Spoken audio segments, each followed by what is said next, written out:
ታሪኩ የሚጀምረው ኔቫዳ በተባለች በረሃማ አካባቢ ላይ ነው። በዚህ አካባቢ ላይ ደግሞ ቫልና ኤርል የሚባሉ ሰዎች የሚኖሩ ሲሆን በአሁኑ ሰዓትም በግዳቸው ይችን የሚወዷትን አካባቢ ለቀው ወደ ሌላ ቦታ ለመሄድ ወስነዋል። ቫልና ኤርል ኔቫዳ ውስጥ ይኖሩ በነበረ ጊዜ ይሰሩ የነበረው የቀን ስራ ነበረ። የሰዎችን ቧንቧ ማስተካከል፣ ውሃ የሌለበት ቦታ ላይ አዲስ ውሃ መቅጠምና ሌሎችንም የጉልበት ስራዎች እየሰሩ በርካታ ጊዜያቶችን በኔቫዳ ውስጥ አሳልፈው ነበር። በአሁኑ ሰዓት ግን የተሻለ ህይወት ያስፈልገናል በማለት ከኔቫዳ ለመውጣት ጉዟቸውን ጀምረዋል። ትዕይንቱ ሲቀየር ቫልና ኤርል ያላቸውን ዕቃ በሙሉ ሸክፈው ከቦታው ለቀው እየሄዱ ነው። በዚህን ጊዜም አንድን ሰው የኤሌክትሪክ ፖል ላይ ተሰቅሎ የተመለከቱት ሲሆን ጓደኞቹም ይሄንን ሰው ቢጠሩትም ምንም መልስ ሊሰጣቸው አልቻለም። በነገሩ ጓደኞቹ ግራ በተጋቡ ሰዓት ኤርል የሚያስበው ሰውየው የመብራት ኃይል ሰራተኛ እንደሆነ ነው። ቫል ግን ይሄ እድሜው በሰባዎች ውስጥ የሚገኝ ሰውዬ ይሄንም ያክል ፖል ላይ ለስራ ሊወጣ አይችልም፣ አንዳች ነገር አጋጥሞት ይሆናል በማለት ከጓደኛው ኤርል ጋር ይወራረዳል። በዚህም መሰረት ሰውየውን ምን ሆኖ እንደሆነ ለማጣራት ቫል ያለበት ድረስ የተሰቀለ ሲሆን በዚህን ጊዜም ሰውየው እንደሞተና ከሞተም ቀናቶች እንዳስቆጠረ ይመለከታል። ትዕይንቱ ሲቀየር በከተማ ውስጥ የሚገኝ አንድ ሐኪም በመምጣት ሞተ የተባለውን ሰውዬ ተመልክቷል። እናም ሐኪሙ እንዳረጋገጠው ከሆነ ሽማግሌው የሞተው በኤሌክትሪክ ምክንያት አይደለም። ይልቁንም ከዚህ ሕክምና ባለሙያ መረዳት የቻሉት ይሄ ሰውዬ ሊሞት የቻለው በውሃ ጥምና በምግብ እጦት እንደሆነ ነው። በቦታው ላይ ደግሞ አንዳች ችግር እስካልተፈጠረ ድረስ ውሃ እየጠማው ምግብ እየራበው ለምን እዛ ላይ ሊሰቀል ይችላል? በእርግጠኝነት አንዳች ችግር መጥቷል በማለት ቫልና ኤርል ከዚህ ለመውጣት ወዲያውኑ መጣደፍ ይጀምራሉ። ይህ በእንዲህ እንዳለ እዚሁ በረሃ ላይ የሚገኝ አንድ ገበሬም እንዲሁ በስራው ቦታው ላይ ይገኛል።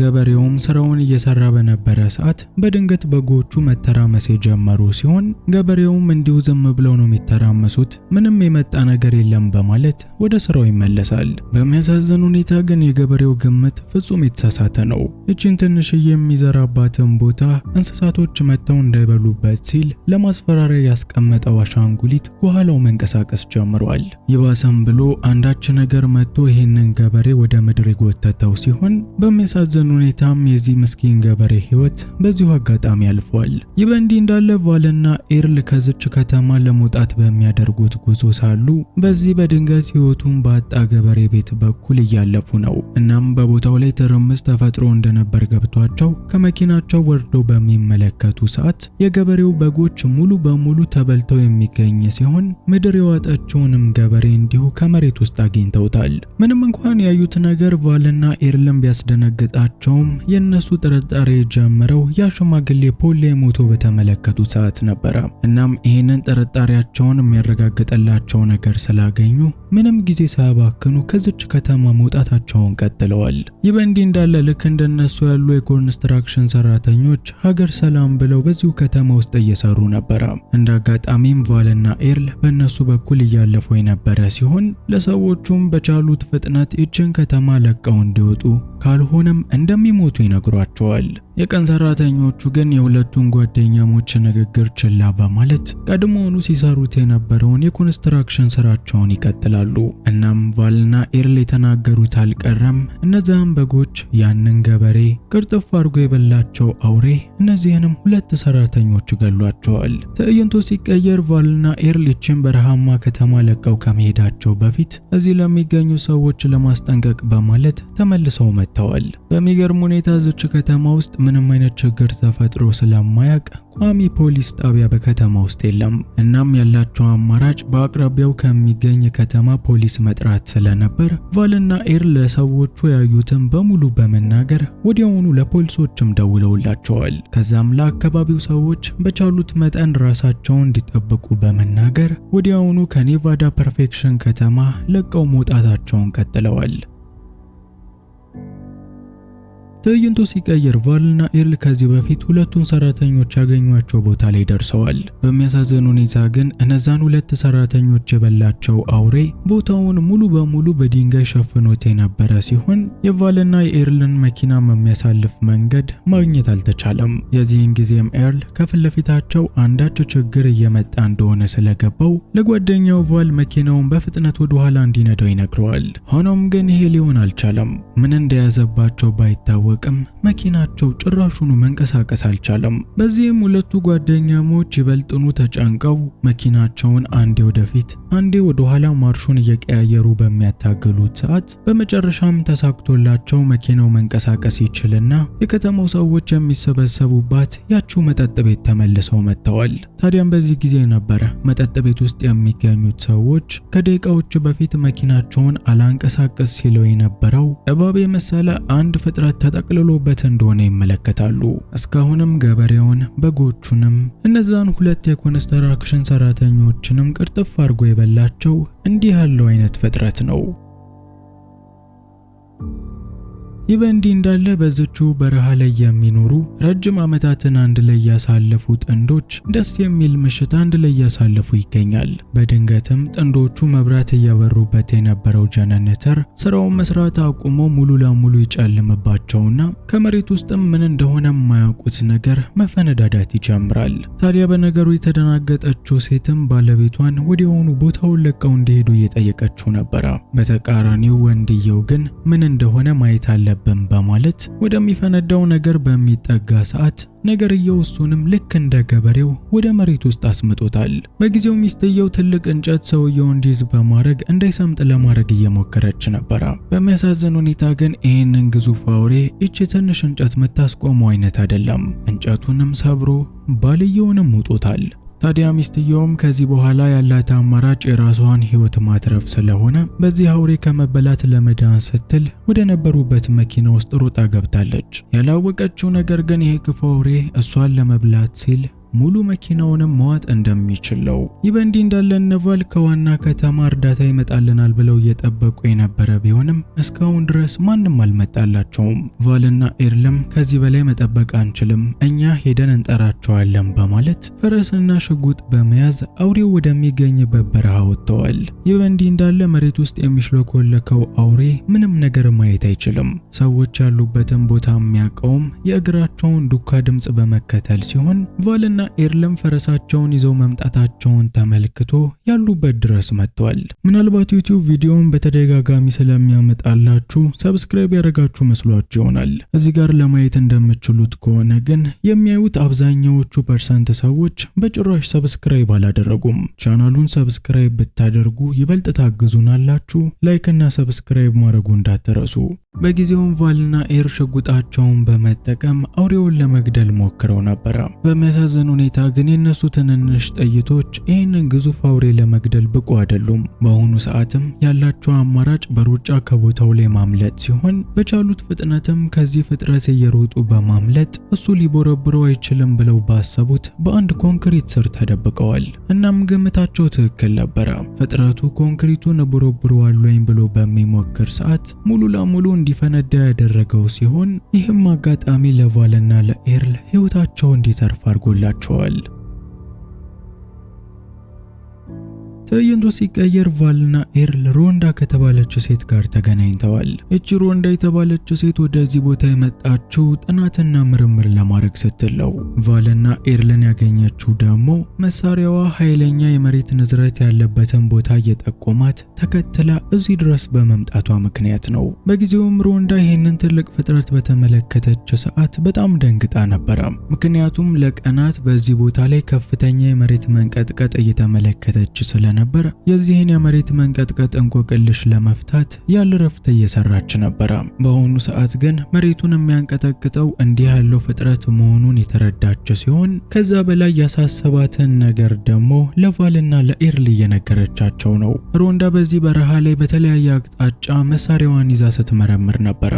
እናም በየቦታው ላይ ይሄ የመሬት ንዝረት እየተሰማኝ ነበረ ሲሆን አሁን ለማየት እንደምችለው ደግሞ ይሄንን መሬት መንቀጥቀጥ የሚያመጡት እኚህ ፍጥረቶች ፍጥረቶች ከሆኑ አንድ ብቻ ሳይሆን በርካታ መኖራቸውንም በዚህ ማረጋገጥ ይቻላል። ሮንዳም ይህንን ገና ተናግራ ሳትጨርስ የመሬት መንቀጥቀጥ የሚለካው መሳሪያዋ ንዝረት መኖሩን ያሳያት ሲሆን ይህም ማለት ሌላኛው ፍጥረት እየመጣ እንደሆነ ስለሚያሳይ ሁሉም ዘለው ወደ መኪናቸው ላይ ተሰቅለዋል። በሌላ በኩል ፍጥረቱ ወደ መኪናው ላይ በሚዘሉ ሰዓት የመሬቱን ድምጽ ሰምቶ ያሉበት ድረስ መጥቷል። በጊዜውም ነቫል ፍጥረቱን በመደብደብ ለመግደል እየሞከሩ የነበረ ሲሆን ሮንዳ ደግሞ መኪናውን በማስነሳትና ነዳጆቹን በእጇ በመጫን ከቦታው ላይ በህይወት ለመትረፍ ችለዋል። ይህ በእንዲህ እንዳለ በፐርፌክሽን ሌላኛው አቅጣጫ ላይ ሁለት ለብቻቸው የሚኖሩ ሰዎች እንመለከታለን። እነዚህ ሰዎች ውጭ ዓለም ላይ ስለሚፈጠረው ነገር ምንም አያውቁም። እናም ይኸው ከተማውን እያስጨነቀ ያለው ፍጥረት እነሱም ያሉበት ድረስ የመጣ ሲሆን እነዚህ ሰዎች ግን እድለኛ ሆነው በርካታ መሳሪያዎች ስላላቸው እያንዳንዱ መሳሪያዎች እያቀያየሩ በመተኮስ የትኛው እንደሚገለው ደርሰውበት ፍጥረቱን ደናርጎ በሚጎዳው መሳሪያ ደብድበው ገለውታል።